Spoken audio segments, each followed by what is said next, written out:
Hi everyone, welcome to online job update.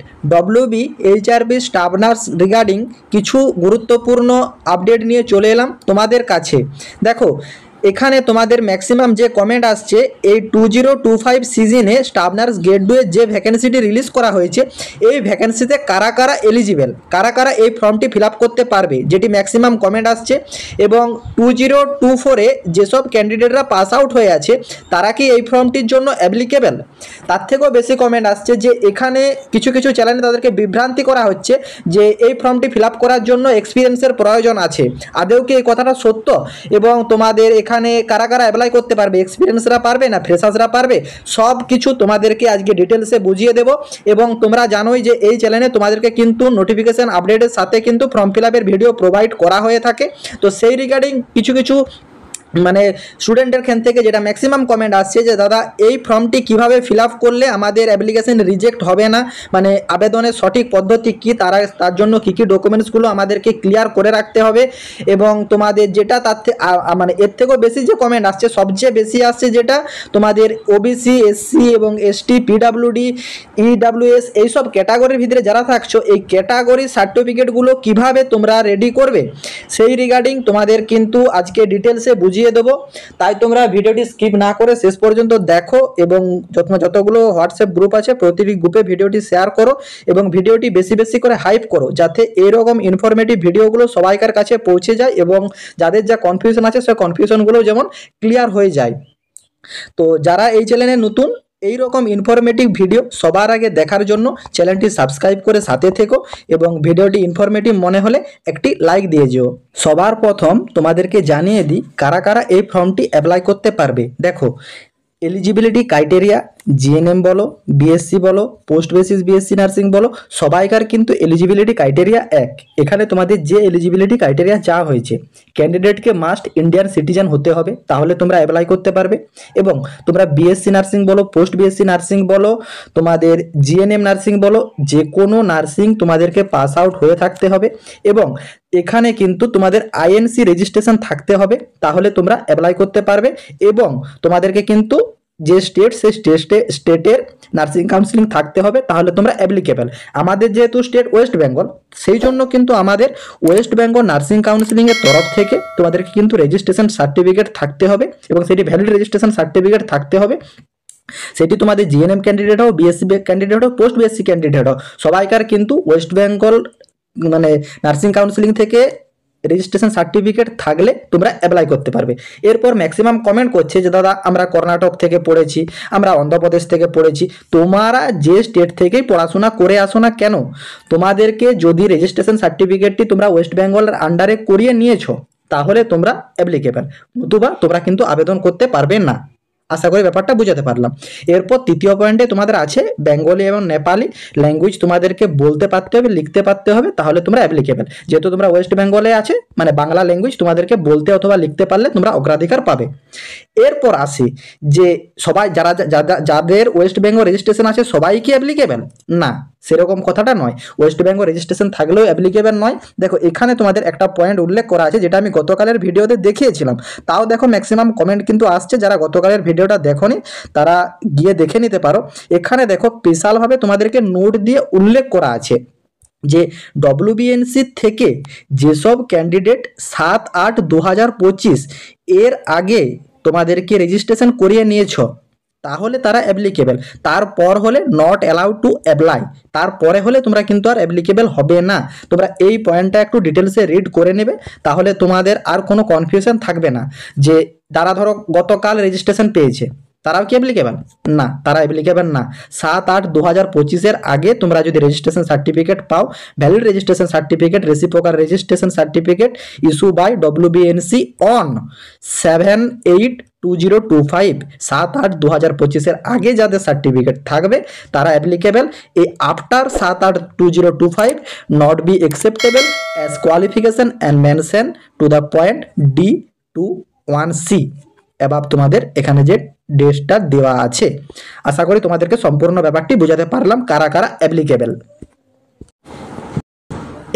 এরপর তোমাদের form যে ফিল আপ করবে সেই ফর্ম ফিল আপের সঠিক পদ্ধতি কি, দেখো এখন তো ফর্ম ফিল আপ শুরু হয়নি, আমি তোমাদেরকে জানিয়ে দেব। দেখো আমি আরেকটা জিনিস তোমাদেরকে বলে রাখি, এখানে দেখো তোমাদের কিন্তু ফর্ম ফিল আপ অলরেডি শুরু হচ্ছে 13/8/2025, চলবে 3/9/2025, মানে প্রায় 1 মান্থের মতন তোমরা কিন্তু অ্যাপ্লিকেশন করার টাইম পাচ্ছ প্রায়। তো তোমাদের 13/8 থেকে শুরু হচ্ছে, আমি তোমাদেরকে তা 2 থেকে 3 দিনের মধ্যে ফর্ম ফিল আপের ভিডিও দিয়ে দেব, তোমরা সেই ভিডিওটি ডিটেলসে ওয়াচ করবে, তারপর কিন্তু তোমরা আবেদন করতে যাবে। দেখো এটা সম্পূর্ণ তোমাদের ব্যাপার, যে 13 তারিখ থেকে শুরু হলে 13 তারিখ থেকে তোমরা আবেদন করে নিতে পারো, কিন্তু যারা ডিটেলসে ফর্ম ফিল আপ করো তারা একটা জিনিস খেয়াল করবে, ফর্ম ফিল আপের ফার্স্ট দিনই কিন্তু পুরো মানে তোমাদের সার্ভারটা ক্লিয়ার হয় না, মানে ফর্ম ফিল আপ ওপেনিং করে দেয়, তারপরে কিন্তু সার্ভারের যে মডিফিকেশনের কিছু ব্যাপার থাকে সেগুলো ক্লিয়ার করার পর তুমি 14 তারিখ বা 15 তারিখ থেকে ফর্ম ফিল আপ করো, পুরো ক্লিয়ার পাবে, কিন্তু 13 তারিখে সমস্যা হলেও হতে পারে। দেখো যেহেতু আমাদের 2 ইয়ার্স কোনো রিক্রুটমেন্ট থাকেনি স্টাফ নার্স গ্রেড 2 এর তরফ থেকে, সেই জন্য বলবো তাড়াহুড়া করে কোনো কাজ করবে না, তোমরা ধীরে সুস্থে পুরো প্রসেসিং ক্লিয়ার করবে, ওয়েট করবে, জানবে, দেখবে, বুঝবে, তারপর তোমরা অ্যাপ্লাই করবে। এরপর আসি ডকুমেন্টসের ব্যাপারটা।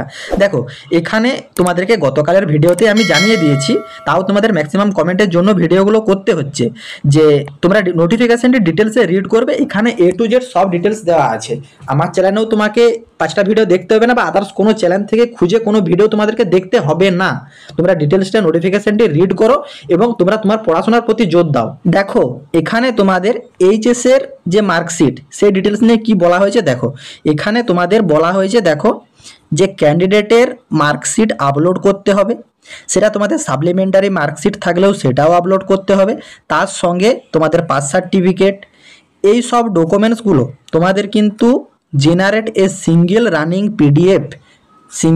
পিডিএফে রেডি করতে হবে। মার্কশিট ইনক্লুড সাপ্লিমেন্টারি মার্কশিট, তারপরে তোমাদের পাস সার্টিফিকেট, এই সব ডকুমেন্টসগুলোকে রেডি করতে হবে সিঙ্গেল রানিং পিডিএফে, তারপর আপলোড মার্কশিটে গিয়ে আপলোড করতে হবে।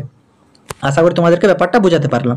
এরপর থাকছে তোমাদের জিএনএম বলো বা বিএসসি বলো, তাদের যে ডকুমেন্টস, সেই ডকুমেন্টসেরও তোমাদের সেম, এখানে তোমাদের যে নর্মাল মার্কশিট, সাপ্লিমেন্টারি মার্কশিট, তারপর তোমাদের pass certificate, BNM, GSC, post basis BSC সবাইকারী, এই সব ডকুমেন্টসগুলো।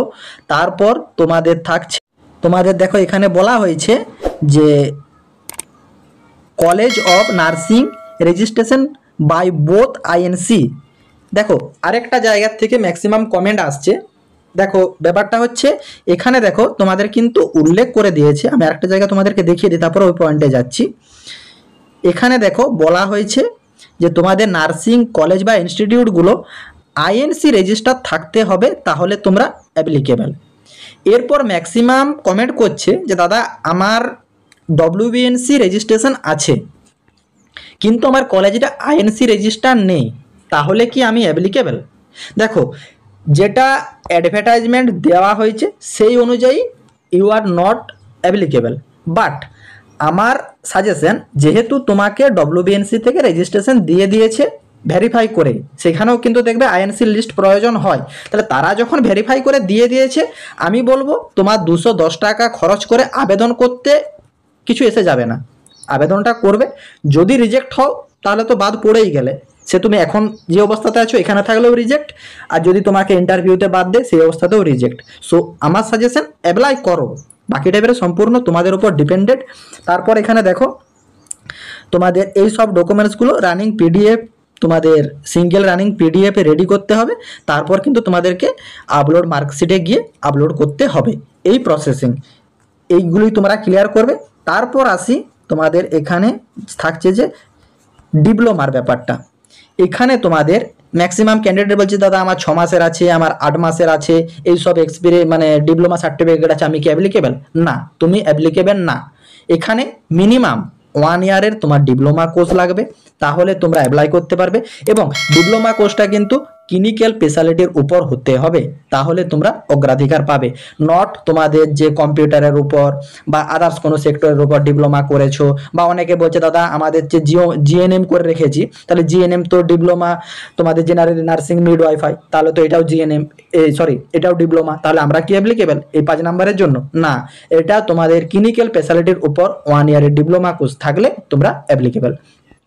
তারপর এখানে দেখো, এখানে তোমাদের কিন্তু ডিটেলসে বলা হয়েছে যে এসসি এসটি ওবিসি পিডাব্লিউবিডি তোমাদের এই যে পার্ট থেকে শুরু হচ্ছে তোমাদের কাস্টের ডিটেলস, তোমরা এগুলো একটু মাস্ট ডিটেলসে রিড করে নেবে। এবং এখানে তোমাদের যে এলিজিবিলিটি ক্রাইটেরিয়া বলা হয়েছে সেগুলো যদি তোমাদের সাথে ম্যাচ করে তাহলে তোমরা এর উপর অগ্রাধিকার পাবে। এটা নিয়ে তোমাদের কিছু টেনশন করার কারণ নেই, এখানে তোমাদেরকে ডিটেলসে তোমাদের অ্যাক্ট সহ রিড করে দেওয়া হয়েছে। এবং তোমাদের এসসি এসটিদের এবং ওবিসিদের সব কিন্তু ডিটেলসে এখানে কিন্তু বলা হয়েছে, এগুলো তোমরা একটু ডিটেলসে রিড করে নেবে, তাহলে তোমাদের আর কাস্টের উপর তোমাদের কিন্তু কোনোরূপ কনফিউজ থাকবে না। আশা করি তোমরা তোমাদের যত সব কোয়ারি ছিল সেগুলো ক্লিয়ার হয়েছে এবং ডিটেলসে নোটিফিকেশনটি বুঝতে পেরেছো। কারো যদি কোনোরূপ এখনও পর্যন্ত কোয়ারি থাকে কমেন্ট বক্সে কমেন্ট করবে, আমি রিপ্লাই দেবো। এছাড়া নার্সিংয়ের যে কোনো গভর্নমেন্ট সেক্টর, প্রাইভেট সেক্টরে চাকরির খবরের আপডেট এবং ফর্ম ফিল আপের ভিডিও সবার আগে দেখার জন্য চ্যানেলটি সাবস্ক্রাইব করে সাথে থেকো। টাটা।